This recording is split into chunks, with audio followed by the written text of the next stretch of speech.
नमस्ते दोस्तों, मैं उम्मीद करती हूँ आप सब ठीक होंगे। चलिए कहानी की ओर चलते हैं। मैं अपने देवर की दीवानी थी। देवर जो कहता मैं उसे खुश रखने के लिए सब कर देती। एक रात देवरानी घर में नहीं थी। मैं उसके कपड़े पहनकर देवर के पास सो गई, लेकिन देवर ने तो मेरी शादी बड़ी मुश्किल से हुई थी, क्योंकि मुझे किसी खूबसूरत लड़के से शादी करनी थी, क्योंकि मैं खुद भी बड़ी खूबसूरत थी। मगर मैं बहुत गरीब थी, इसलिए मेरे लिए जो भी रिश्ता आता वह लड़का गरीब होता था। इसलिए मैं कई साल तक शादी से इनकार करती रही, और यहाँ तक कि मेरे बाल सफ़ेद होने लगे। मेरे पापा मर चुके थे और मेरी शादी के इंतजार में मेरी माँ भी मर गई, और भाई भाभी मुझे इस बात के ताने मारने लगे। मगर मैं अपनी जिद पर अड़ी रही।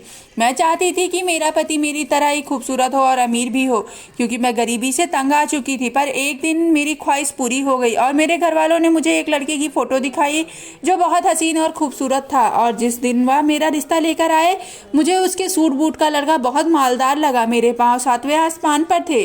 मैं खुशी के मारे फूले न समा रही थी। मैं सोच रही थी जैसा मैंने ख्वाब देखा था वह पूरा होने जा रहा है। कुछ दिनों बाद ही मेरी शादी भी हो गई। मेरी शादी हुई तब मैं बहुत खुश थी, मगर मेरी सारी खुशी शादी की पहली रात उड़ गई, क्योंकि मेरे घर वालों ने पति की जवानी की तस्वीर दिखाई थी, जिसमें वह बहुत खूबसूरत था। उम्र ज़्यादा होने की वजह से वह बूढ़ा दिखाई देता था। मेरी भाभी ने मेरे साथ धोखा किया था, मगर अब मेरी शादी हो चुकी थी, इसलिए मैंने स्वीकार कर लिया था, क्योंकि अगर मैं अपने पति से तलाक ले लेती तो मुझ पर तलाक का दाग लग जाता और कोई मुझसे शादी भी ना करता। वैसे भी मेरे ससुराल में सास ससुर नहीं थे। मेरा पति और उसका एक छोटा भाई था। हमारी छोटी सी फैमिली थी, और मैं यहाँ राज करने वाली थी। मेरे देवर की शादी होने तक ससुराल में मेरी ही हुकूमत चलती थी। एक दिन मेरे देवर ने अपने भाई से कहा कि अब मैं शादी करना चाहता हूँ। यह सुनकर मैं खुश हो गई कि रोज़ इसके लिए लड़कियाँ देखने जाऊँगी, मगर इसने तो हमारे सामने ही कह दिया कि वह लड़की देख चुका है, बस शादी की तारीख निकालनी है। हमने फ़ौरन जाकर रिश्ता तय कर लिया और मेरे देवर की शादी हो गई। मेरे देवर की बीवी आते ही अपने कमरे में चली गई, क्योंकि वह इस दिन बहुत थक चुकी थी। शाम हुई तो मैं अपने कमरे से निकली तो मैंने अपने देवर के कमरे में जाकर देखा कि वह लोग इस वक्त क्या कर रहे हैं। मैंने सोचा कि उनसे पूछ लूं कि वह खाना खाएंगे या नहीं, लेकिन यह देखकर मैं हैरत में पड़ गई थी कि मेरे देवर की बीवी ने अपने पति के कपड़े पहन रखे थे। यह देखकर मैं हैरान थी, क्योंकि वह लड़की मुझे शुरू से ही बहुत अलग अलग लग रही थी। मैं खाना पूछने के लिए जा ही रही थी, मगर यह देखकर मैं वहीं रुक गई। मुझे समझ नहीं आ रहा था कि मेरे देवर की बीवी ऐसा क्यों कर रही थी। इस वक्त मेरी नज़र अपने देवर पर पड़ी, जो कि अपनी बीवी के कपड़े पहने हुए थे। अब इसको क्या हो गया, यह देखकर मैं चकरा गई थी। वह दोनों आपस में कुछ बोल रहे थे, मगर मुझे उनकी बातें सुनाई नहीं दे रही थी, मगर मैं उन्हें देख ही रही थी, और दोनों पति पत्नी का हुलिया देखकर मैं हैरान हो रही थी। तब तक मेरे देवर की बीवी अपने पति के कपड़े पहनकर घर से बाहर चली गई, जबकि मेरा देवर बीवी के कपड़े पहनकर सो गया। यह देखकर मैं हैरान परेशान अपने कमरे में आ गई और सोचने लगी कि यह सब अपने पति को बताऊं या फिर नहीं। लेकिन मैं इस राज को अपने पति को यह बात नहीं बताई। सुबह तो मेरे देवर की बीवी वापस घर आ गई और सबने छुपाकर सबसे चुप कर अपने कमरे में चली गई, मगर मैंने उसे किचन की खिड़की से देख लिया था। मगर मैं खामोश रही। नाश्ता बन गया तो वह दोनों पति पत्नी किचन में आ गए। मैंने देखा कि मेरे देवर ने नीले रंग का सूट पहना हुआ था और उसकी बीवी नीले रंग की साड़ी पहनी हुई थी। नीले रंग में दोनों जच रहे थे। दोनों नमस्ते के दौरान बहुत हंस रहे थे, और मैं सोच रही थी कि रात को उन दोनों को क्या हो गया था। अगले दिन भी ऐसा ही हुआ। मैं सुबह फिर से अपने कमरे से निकल आई। देवर के कमरे की खिड़की से चुपके से अंदर झांकने लगी। मेरा देवर बिस्तर पर सोया हुआ था और उसकी बीवी बाथरूम में थी। बाहर निकली तो मैंने देखा कि उसने अपने पति की पैंट शर्ट पहन रखी थी और उसने अपने लंबे बाल टोपी में छुपा रखे थे। उसने जैकेट पहने तो बिल्कुल लड़का लग रही थी। मैं तो उसे देखते ही रह गई। दूसरी तरफ उसने अपने पति से कुछ बातें की और फिर अपने कमरे से बाहर निकल आई। मैं जल्दी से छुप गई थी कि कहीं वह मुझे देख ना ले। मैंने देखा कि मेरे देवर की बीवी ने दरवाजा खोला और घर से बाहर चली गई। 3 रातों तक ऐसे ही होता रहा। मेरा देवर अपनी बीवी के कपड़े पहनकर बिस्तर पे में सो जाता था, जबकि उसकी बीवी उसके कपड़े पहनकर घर से बाहर निकल जाती थी। मुझे समझ नहीं आ रहा था कि वह ऐसा क्यों कर रही है। फिर एक रात हमारे घर कुछ लोग आए। मैं अपने एक कमरे में थी और कुछ देर पहले ही मेरे देवर की बीवी उसके कपड़े पहनकर चली गई थी। वह 3 लोग थे और उनके हाथ में बंदूक भी थी। वह लोग जैसे ही हमारे घर में आए, वह सीधा मेरे देवर के कमरे में चले गए और मेरे देवर को अपने साथ ले गए। मेरे देवर को बेहोश करके ले गए थे, और मैंने देखा कि मेरे देवर ने अभी भी अपनी बीवी के कपड़े पहने हुए थे। यह देखकर मैं और डर गई थी, क्योंकि उनके हाथों में बंदूक थी। जो अभी उनके सामने जाता तो शायद उन्हें मार देते। इसलिए इसलिए मैंने अपने पति को भी नहीं जगाया और ना खुद उनके करीब गई। और बाद में अपने पति को बताया कि कुछ लोग तुम्हारे भाई को अगवा करके ले जा रहे थे। इसके बाद मुझे इतना डर लगा कि मैं अपने बिस्तर पे घुस गई और मुझे नींद आ गई। सुबह मेरी आँख खुली तो मैंने देखा कि मेरे देवर की बीवी घर आ चुकी थी और वह अपने कमरे में बैठी थी। तुम यहाँ मजे से बैठी और उधर तुम्हारे पति को कुछ लोग अगवा करके ले गए। मेरे देवर की बीवी घर आई तो मैंने उसे सारा किस्सा बताया, मगर वह सुनकर मुस्कुराने लगी। मैं तो सोच रही थी कि वह अपने पति के लिए परेशान हो जाएगी, मगर वह लड़की तो बड़ी अजीब थी, कुछ भी नहीं किया और मजे से बैठी रही जैसे वह इसका पति नहीं बल्कि मेरा था।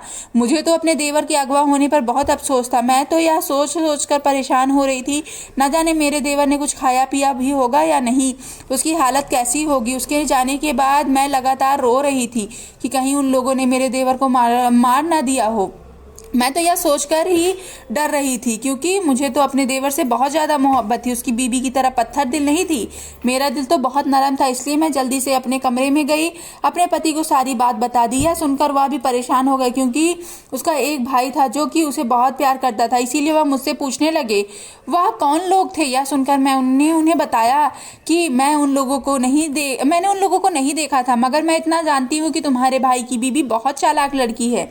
जरूर तुम्हारे भाई के अगवा होने में इसी लड़की का हाथ होगा। यह सुनकर मेरे पति ने इधर उधर देखा कि मेरे देवर की बीबी हमारी बातें ना सुन ले, मगर वहां आसपास नहीं थी। इसलिए मैंने अपने पति को कहा कि मुझे तो मेरे देवरानी पर पहले दिन से ही शक है, यह लड़की तुम्हारे भाई को मरवाना चाहती। यह सुनते मेरे पति गुस्से में आ गया और उन्होंने कहा कि इस लड़की को इस घर से निकलवा दूंगा। तब मैं उन्हें ठंडा करती हुई बोली कि पहले अपने भाई को घर ले आओ, इसके बाद अपने भाई से कहना इस लड़की को तलाक दे दे। यह सुनकर मेरा पति सुकून से हो गया और फिर घर से चला गया और मैं अपने देवर की बीवी से कोई बात नहीं की। उसने खाना खाया और अपने कमरे में चली गई, जबकि मेरी तो भूख मर चुकी थी। मेरा देवर अगवा हो चुका था और मेरा पति उसके पीछे गया हुआ था। पता नहीं आगे क्या होने वाला था। फिर सुबह से शाम हो गई, मगर मेरा पति घर नहीं आया। मैंने उसे कई बार कॉल किया, मगर उसने तो मेरी कॉल ही नहीं उठाई। मैं बार बार यह सोचकर गुस्सा करती रही, बस इसी ने किया है। मैं तो सोच रही थी कि जैसे ही मेरा पति मेरे देवर को घर लाएगा, मैं अपने देवर से कहूँगी कि इस चालाक लड़की को तलाक देकर घर से निकाल दे, क्योंकि यही असली फसाद की जड़ है। क्योंकि यह खुद तो तुम्हारे कपड़े पहन के घर से बाहर चली जाती है और किसी ही ने आपको अगवा कराया है। मुझे पूरा यकीन था कि मेरे देवर को मेरी बात पर यकीन आ जाएगा, तब उसे तलाक दे देंगे और तब उन्हें एहसास होगा कि इस लड़की से शादी करके बहुत बड़ी गलती की है। फिर शाम से रात हुई तो मेरा पति घर आ गया, उसके साथ मेरा देवर भी था। यह देखकर मैं बहुत खुश हुई और अपनी खुशी को रोक पड़ी थी कि मेरा पति अपने भाई को घर वापस ले आया है।